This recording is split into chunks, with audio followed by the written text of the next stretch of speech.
Hello viewers, ঋতু মার্কেটিংসের Facebook page থেকে সবাইকে স্বাগত জানাচ্ছি। আজকে আমরা আসছি চট্টগ্রাম সন্দ্বীপের কালাফানি ইউনিয়নে। এটি মূলত তিনতলা বিশিষ্ট একটি আবাসিক ভবন, আর এই ভবনটিতে রয়েছে দুটি ইউনিট।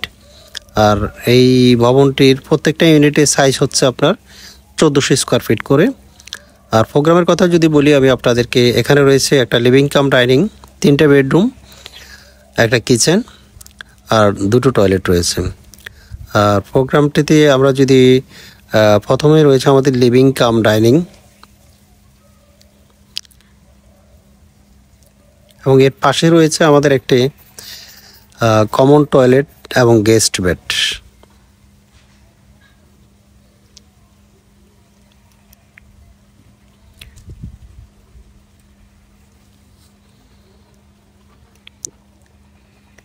আমাদের ফিনিশিং কাজ আসলে চলমান রয়েছে। আজকে আমরা ভিজিট করতে এসেছি, যার কারণে আমরা একটা ভিডিও আপনাদেরকে দেখানোর চেষ্টা করছি যে আমাদের কাজের অগ্রগতি কতটুকু হচ্ছে। মূলত এই বাড়িটি লেআউট দেওয়ার সময় আমরা আপনাদেরকে বলেছিলাম যে বাড়িটি মোটামুটি একটা কনস্ট্রাকশন একটা ফ্লোর হওয়ার পরে আমরা একটা রিভিউ দিব।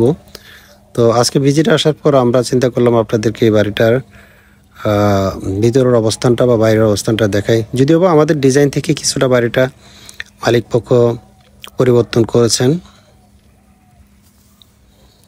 বাড়ির ভিতরের যে স্পেসগুলো অনেকটা ফ্রি, কোনো প্রকার গ্যাদারিং করে বা স্পেসগুলোকে অনেকটা সংকুচিত করে ওভাবে ডিজাইনটা করা হয় নাই। আমরা যতটুকু ওপেন রাখার চেষ্টা করেছি। এটি দেখতে পাচ্ছেন, এটি একটি কিচেন রুম। কিচেন রুমটা আসলে অনেকটা বড়সড় একটা কিচেন রুম। আর বাড়ির সামনের অংশে লিভিং কাম ডাইনিং এবং পাশে একটি গেস্ট বেড, আর পিছনের অংশে রয়েছে 2টো বেডরুম, একটা মাস্টার বেড, একটা চাইল্ড বেড। মাস্টার বেডের সাথে একটি অ্যাটাচ টয়লেট রয়েছে। আর এই মাস্টার বেড থেকে মোটামুটি বাইরের যে অংশটা, ভিউটা কিন্তু অনেকটা চমৎকার। পিছনে যত দূর চোখ যায় সবুজের সমারোহ, এবং পাশে অনেক বড় একটা পুকুর রয়েছে, যার কারণে বাড়িটা দেখতে আসলে অনেকটা ভালো লাগছে। কারণ এর আশেপাশে তেমন একটা কোনো বাড়ি নেই। আপনি দেখতে পাচ্ছেন, আপনি যদি জানালা দিয়ে যত দূর তাকাবেন একেবারে সবুজের সমারোহ পুরোটা। পাশেই রয়েছে খোলা আকাশ, একটা পুকুর, অনেক বড় একটা পুকুর রয়েছে।